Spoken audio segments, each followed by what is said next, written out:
Jack Harlan had always been a man of few words and even fewer friends. At 52, the retired welder lived a solitary life in the mountain cabin his grandfather had built decades ago. It was there, amid the rusting tools and the scent of pine, that Jack had learned his trade, hammering out a living before hanging up his torch. But life had a way of piling on, and Jack was drowning in debt $5,000 behind on payments, with creditors breathing down his neck. Still, he clung to the place like a lifeline, cherishing the quiet that drowned out the world's noise. One crisp autumn morning, Jack overheard something that lit a fire in his gut. Peering through the blinds, he saw Victoria Langford, the HOA president and a slick real estate agent, chatting with a potential buyer right on his driveway. Victoria, with her fake smile and designer suits, was peddling his cabin as if it were hers to sell. "The owners passed on," she said smoothly, "and this prime spot could fetch up to $300,000. Imagine the renovations tear down that old workshop at a spa." Jack's blood boiled. She was claiming he was dead, accepting offers, and letting strangers dream up ways to gut his home. Rage surged through him. This wasn't just theft, it was erasure. He vowed revenge, a slow burn that would expose her greed and make her pay. Victoria had been circling Jack's property like a vulture for months. As HOA head, she was nosy and power-hungry, always prying into neighbors' affairs. Her real estate gig fueled her ambition, and Jack's cabin, perched on a scenic overlook, screamed commission potentially over $200,000 if she flipped it right. Jack's reclusive ways made him an easy target. After retiring, he'd become a hermit, avoiding town runs and neighborly chit-chat. His truck stayed hidden in the garage, and weeks could pass without a sighting. Rumors swirled, and when Mrs. Whitaker spotted his overflowing mailbox and yellowing newspapers, she whispered to others, "Poor Jack must have kicked the bucket." Jack could have set the record straight with a simple wave, but curiosity and a streak of mischief stayed his hand. Instead, he decided to play dead. He parked his truck deeper in the woods, let the mail pile higher, and vanished from sight, watching from the shadows as the town swallowed the lie. Victoria wasted no time. She cruised by daily, snapping photos from her SUV. One evening, she even rifled through his mailbox, a federal offense uncovering overdue notices that made her eyes gleam. "Jackpot," she muttered, dialing her contacts.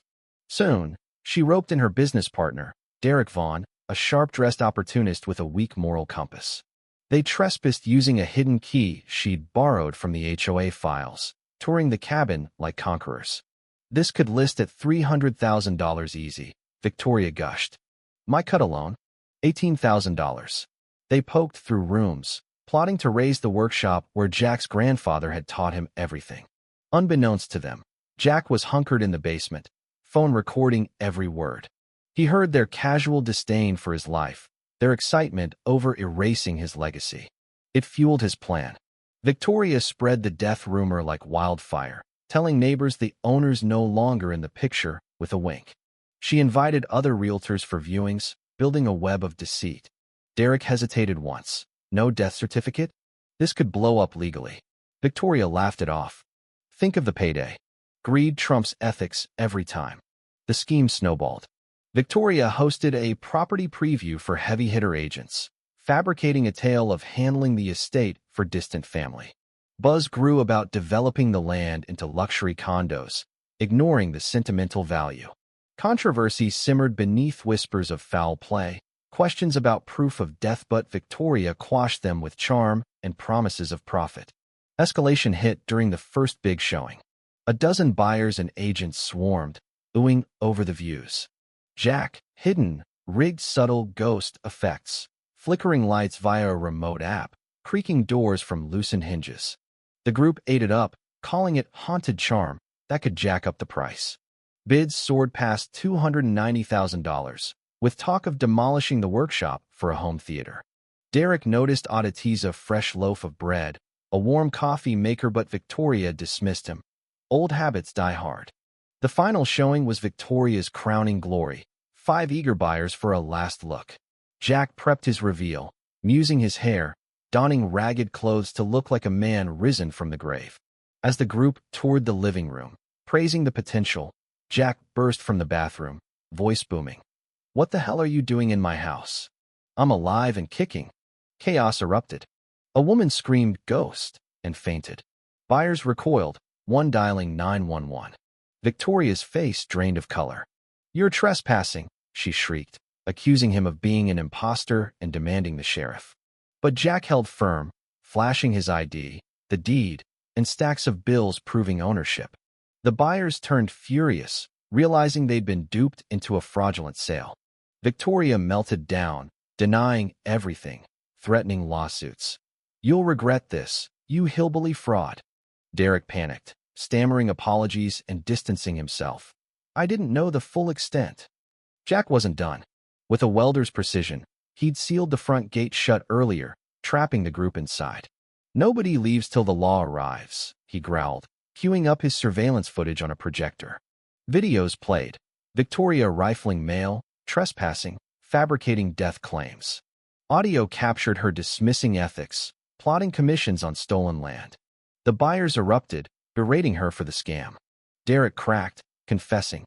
"She dragged me in, said it was foolproof. I should have known better." Jack had called the sheriff himself, timing it perfectly.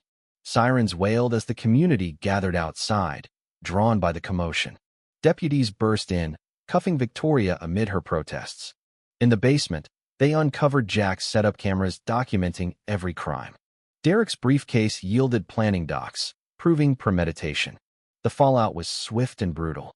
Victoria faced multiple felonies: fraud, trespassing, mail tampering.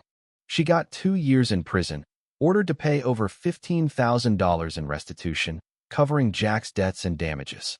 Her real estate license vanished, her job evaporated, her reputation shredded. Financially ruined, she sold her own house at a loss, the irony biting deep. Jack emerged a local hero, debts wiped clean. He installed a sign by the gate. "Trespassers will be welded in, enter at your own risk." Hollywood came knocking with Netflix offers, but he declined, content with his quiet victory. Derek, seeking redemption, apologized profusely, even helping repair the cabin as penance. In jail, Victoria made one defeated call to Jack, voice broken. "You destroyed me."